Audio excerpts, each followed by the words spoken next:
ಶಾಸಕ ತನ್ವೀರ್ ಸೇಠ್ ಅವರಿಗೆ ಸಚಿವ ಸ್ಥಾನ ಕೈ ತಪ್ಪಿದೆ. ಮುಸ್ಲಿಂ ಕೋಟಾದಲ್ಲಿ ಇವರಿಗೆ ಸಚಿವ ಸ್ಥಾನ ಸಿಗುವಂತ ನಿರೀಕ್ಷೆಗಳಿತ್ತು. ಇನ್ಫ್ಯಾಕ್ಟ್ ಚರ್ಚೆಗಳು ಆಗ್ತಾ ಇತ್ತು. ಹಾಗಾಗಿ ಮೈಸೂರಲ್ಲಿ ಅವರ ಬೆಂಬಲಿಗರು ಅಭಿಮಾನಿಗಳು ಆಕ್ರೋಶವನ್ನ ವ್ಯಕ್ತಪಡಿಸ್ತಾ ಇದ್ದಾರೆ. ಹೈಕಮಾಂಡ್ ವಿರುದ್ಧ ಪ್ರತಿಭಟನೆಯನ್ನ ಮಾಡಿ ತಮ್ಮ ಆಕ್ರೋಶವನ್ನ ಹೊರಹಾಕ್ತಾ ಇದ್ದಾರೆ. ತನ್ವೀರ್ ಸೇಠ್ ಅವರಿಗೆ ಸಚಿವ ಸ್ಥಾನ ಕೊಡಬೇಕು ಅಂತ ಹೇಳಿ ಆಗ್ರಹವನ್ನ ಮಾಡ್ತಾ ಇದ್ದಾರೆ. ಇಂತಹ ಮನಸ್ತಾಪಗಳು ಅಥವಾ ಆಕ್ರೋಶಗಳು ಸಹಜ, ಇಲ್ಲ ಅಂತಲ್ಲ. ತಮ್ಮ ನಾಯಕರಿಗೆ ಸಚಿವ ಸ್ಥಾನ ಬೇಕು ಅಂತ ಹೇಳಿ ಒಂದು ನಿರೀಕ್ಷೆಯನ್ನ ಇಟ್ಕೊಂಡಿರ್ತಾರೆ. ತನ್ವೀರ್ ಸೇಠ್ ಅವರು ಕೂಡ ಅದರಂತೆ ಒಂದು ನಿರೀಕ್ಷೆಯನ್ನ ಇಟ್ಕೊಂಡಿದ್ರು. ತಮಗೆ ಈ ಸತಿ ಸಂಪುಟದಲ್ಲಿ ಅವಕಾಶ ಸಿಗಬಹುದು ಅಂತ ಹೇಳಿ ಮುಸ್ಲಿಂ ಕೋಟಾದಲ್ಲಿ. ಆದ್ರೆ ಈಗ ಅವರಿಗೆ ಅವಕಾಶ ಕೈ ತಪ್ಪು ಹೋಗಿದೆ. ಹಾಗಾಗಿ ಹೈಕಮಾಂಡ್ ವಿರುದ್ಧ ಆಕ್ರೋಶ ಮೈಸೂರಲ್ಲಿ ತನ್ವೀರ್ ಸೇಠ್ ಅವರ ಅಭಿಮಾನಿಗಳು ವ್ಯಕ್ತಪಡಿಸ್ತಾ ಇದ್ದಾರೆ.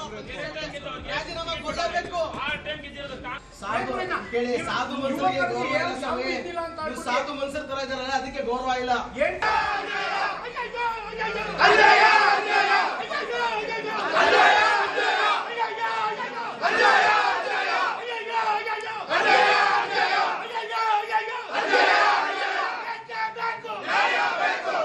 ಇದೇ ವಿಷಯವಾಗಿ ಇನ್ನಷ್ಟು ಡೀಟೇಲ್ ಆಗಿ ಇನ್ಫಾರ್ಮೇಶನ್ ಕೊಡ್ತಾ ಹೋಗೋದಕ್ಕೆ ಫೋನ್ ಸಂಪರ್ಕದಲ್ಲಿ ಕನೆಕ್ಟ್ ಆಗಿದ್ದಾರೆ ನಮ್ಮ ರಿಪೋರ್ಟರ್ ಆನಂದ್. ತನ್ವೀರ್ ಸೇಠಿಗೆ ಈ ಸತಿ ಅವಕಾಶ ಸಿಗಬಹುದು ಅಂತ ಹೇಳಿ ನಿರೀಕ್ಷೆಗಳಿತ್ತು. ಆ ಬಗ್ಗೆ ಚರ್ಚೆಗಳು ಆಗ್ತಾ ಇತ್ತು. ಲಾಸ್ಟ್ ಮಿನಿಟ್ ಅಲ್ಲಿ ಅವರಿಗೆ ಅವಕಾಶ ಕೈ ತಪ್ಪು ಹೋಗಿದೆ.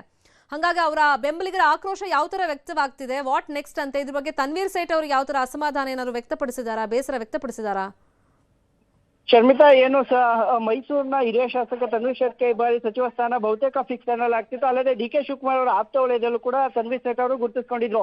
ಆದ್ರೆ ಎಲ್ಲೋ ಒಂದು ಕಡೆ ಅಂತಿಮ ಹಂತದಲ್ಲಿ ತನ್ವೀರ್ ಸೇಠ್ ಅವರಿಗೆ ಸಚಿವ ಸ್ಥಾನ ಕೈ ತಪ್ಪಿರುವ ಎನ್ನುವಲ್ಲಿ ಅವರ ಅಭಿಮಾನಿಗಳು ಅವರ ಮನೆಯ ಬಳಿ ಜಮಾಯಿಸಿರುವಂತದ್ದು. ಅಲ್ಲದೆ ಕಾಂಗ್ರೆಸ್ ಪಕ್ಷ ತನ್ವೀರ್ ಸೇಠ್ ಅವರಿಗೆ ಪದೇ ಪದೇ ಮೋಸ ಮಾಡ್ತಿದೆ.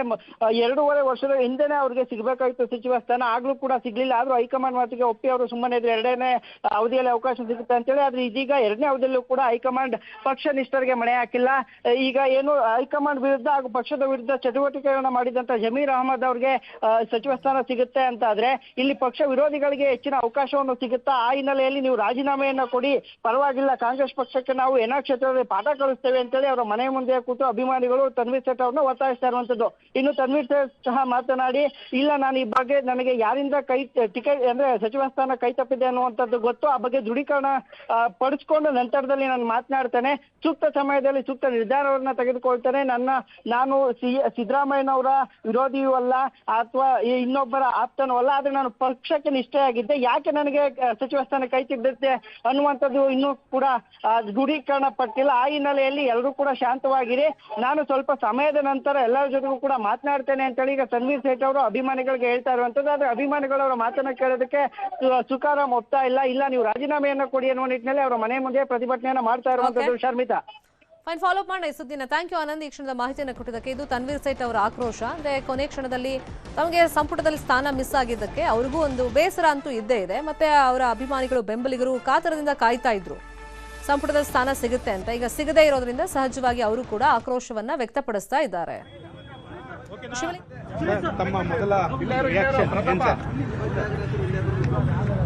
ಮೊದಲನೇ ರಿಯಾಕ್ಷನ್ನು, ನಾನು ಕಳೆದ ಸಾರಿ ವಿಧಾನಸಭೆಯಲ್ಲಿ ಕಾಂಗ್ರೆಸ್ ಪಕ್ಷವನ್ನು ಸೇರಿದಾಗ ನನಗೆ ಮಂತ್ರಿ ಕೊಡ್ತೀವಿ ಅಂತಕ್ಕಂಥ ಒಂದು ಆಶ್ವಾಸನೆ ಇತ್ತು.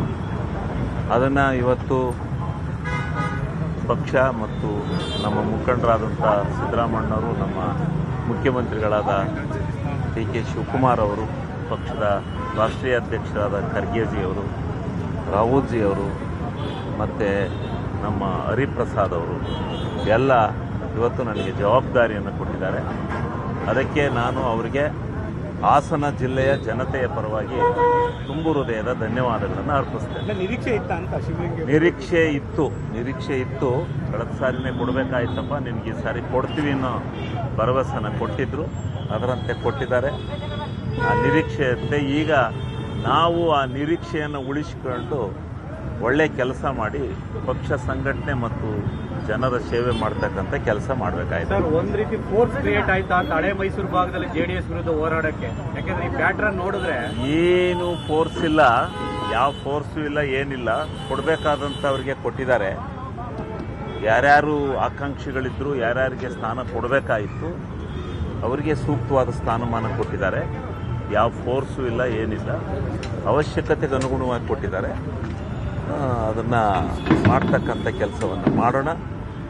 ನಮ್ಮ ಮುಂದಿರ್ತಕ್ಕಂಥ ಸವಾಲು 28ನೇ ಇಸ್ವಿಗೆ ಮತ್ತೆ ಈ ರಾಜ್ಯದಲ್ಲಿ ಕಾಂಗ್ರೆಸ್ ಸರ್ಕಾರವನ್ನು ಅಧಿಕಾರಕ್ಕೆ ತರ್ತಕ್ಕಂಥದ್ದು, ಅದನ್ನು ಮಾಡ್ತಕ್ಕಂಥ ನಿಟ್ಟಿನಲ್ಲಿ ನಾವು ಪ್ರಾಮಾಣಿಕವಾದಂಥ ಪ್ರಯತ್ನವನ್ನು ಹಗಲು ರಾತ್ರಿ ಮಾಡಬೇಕಾಗಿದೆ.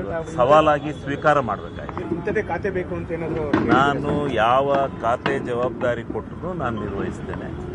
ನಾನು ಇಂಥದೇ ಖಾತೆ ಬೇಕು ಅಂತ ನಾನು ಯಾವತ್ತೂ ಬೇಡಿಕೆ ಇಟ್ಟಿಲ್ಲ. ಪ್ರತಾಪ್ ನಿಮ್ಮ ನಿರೀಕ್ಷೆ ನಮ್ಮ ಸಮುದಾಯ ಮತ್ತು ಯಾವ ಸಮುದಾಯ ನೊಂದ ಸಮುದಾಯಗಳಿದಾವೆ, ಯಾರು ನಿರ್ಗತಿಕರಿದ್ದಾರೋ, ಅಲ್ಲಿ ನಮಗೆ ನ್ಯಾಯ ಸಿಕ್ಕಿಲ್ಲ ಅಂತ ಸಮುದಾಯಕ್ಕೆ ನ್ಯಾಯ ಕೊಡಿಸಕ್ಕೆ ನಾನು ಪ್ರಾಮಾಣಿಕ ಪ್ರಯತ್ನ ಎಲ್ಲ ಸಮುದಾಯ ಬಡವರಿಗೆ. ಸಚಿವ ಸ್ಥಾನ ಸಿಕ್ಕಿದೆ, ಇಂಥದ್ದೇ ಇಲಾಖೆ ಬೇಕು ಅನ್ನುವಂಥ ನಿರೀಕ್ಷೆಗಳೇನಾದರೂ ಇದೆಯಾ? ಇಂಥ ಇಲಾಖೆಯನ್ನು ಕೊಟ್ಟರೆ ನನ್ನ ಸಮುದಾಯಕ್ಕೆ ಹಾಗೆ ಒಂದಿಷ್ಟು ಒಳ್ಳೆಯ ಕೆಲಸಗಳನ್ನು ಮಾಡಬಹುದು ಅಂತ ಅನ್ಸುತ್ತಾ? ಯಾವ ರೀತಿಯಾಗಿ ಯಾವ ಖಾತೆ ನಿರೀಕ್ಷೆಯನ್ನು ಮಾಡ್ತಿದ್ದೀರಿ? ನಾವು ಖಾತೆ ನಿರೀಕ್ಷೆ ಮಾಡಲ್ಲ. ನಮ್ಮ ಮುಖ್ಯಮಂತ್ರಿಗಳಾಗಿರ್ತಕ್ಕಂಥ ಡಿ ಕೆ ಶಿವಕುಮಾರ್ ಸಾಹೇಬ್ರು ಯಾವ ಖಾತೆಯನ್ನು ಒಂದು ವಹಿಸಿಕೊಡ್ತಾರೋ ಅದನ್ನು ಪ್ರಾಮಾಣಿಕವಾಗಿ ಜನರಿಗೆ ನ್ಯಾಯಯುತವಾಗಿ ಸವಲತ್ತನ್ನು ಕೊಡಲಿಕ್ಕೆ ನಾವು ಪ್ರಾಮಾಣಿಕವಾಗಿ ಕೆಲಸ ಮಾಡ್ತೇವೆ ಅಂತ ಮಾತನ್ನು ಹೇಳಲಿಕ್ಕೆ ಬಯಸ್ತೇನೆ. ಸಿಎಂ ಯಾವಾಗ ನಿಮ್ಗೆ ಕರೆ ಮಾಡಿದ್ರು, ಯಾವಾಗ ತಾವು ಸಚಿವರಾಗ್ತೀರಿ ಅನ್ನುವಂಥದ್ದನ್ನ ತಿಳಿಸಿದ್ರು ನಿಮಗೆ? ಅವರು ಎಲ್ಲರಿಗೆ ಎಲ್ಲ ಶಾಸಕರಿಗೆ ಫೋನ್ ಮುಖಾಂತರ ಮಾತಾಡಿ ತಿಳಿಸ್ತಾ ಇದ್ದಾರೆ. ಅದೇ ರೀತಿ ನಮಗೂ ಸಹ ಮಾಹಿತಿ ತಿಳಿಸ್ತಾರೆ ಅಂತಕ್ಕಂಥ ಭಾವನೆ ಇದಿತ್ತು. ಹಂಗಾಗಿ ಅವರು ನಮ್ಮ ಒಂದು AICC ಒಂದು ಇದನ್ನು ಸಹ ನಮಗೆ ಪಟ್ಟಿ ಬಂದಿದೆ. ಆ ಪಟ್ಟಿಯಲ್ಲಿ ಸಹ ಈಗ ನಮ್ಮ ಹೆಸರು ಸಹ ಇದೆ. Okay, thank you. ಇದಿಷ್ಟು ನೂತನವಾಗಿ ಸಚಿವರಾಗಿ ಪ್ರಮಾಣವಚನ ಸ್ವೀಕಾರ ಮಾಡಲಿಕ್ಕಿರುವಂತಹ ಬಸವಂತಪ್ಪನವರು ಹೇಳ್ತಿರುವಂತಹ ಮಾತು. ಸ್ಪಷ್ಟವಾಗಿ ಅವರು ಹೇಳ್ತಾ ಇದ್ದಾರೆ, ದೆಹಲಿ ಮಟ್ಟದ ಲಾಬಿಯನ್ನು ಕೂಡ ನಾನು ಮಾಡಿರಲಿಲ್ಲ, ಯುವಕರಿಗೆ ಅವಕಾಶವನ್ನು ಕೊಡಬೇಕು ಅನ್ನುವಂಥ ನಿರ್ಧಾರವನ್ನು ರಾಹುಲ್ ಗಾಂಧಿ ಅವರು ತೆಗೆದುಕೊಂಡಿರುವಂತಹ ಕಾರಣಕ್ಕಾಗಿ ನನಗೆ ಈ ಬಾರಿ ಸಚಿವ ಸ್ಥಾನ ಸಿಕ್ಕಿದೆ ಅನ್ನುವಂಥ ಮಾತನ್ನ ಹೇಳ್ತಾ ಇರುವಂತದ್ದು. ಕ್ಯಾಮರಾ ಪರ್ಸನ್ ವಿಶ್ವನಾಥ್ ಹಾವೇರಿ ಜೊತೆ ಕಾರ್ತಿಕ್, ನ್ಯೂಸ್ 8 ಕನ್ನಡ, ಬೆಂಗಳೂರು.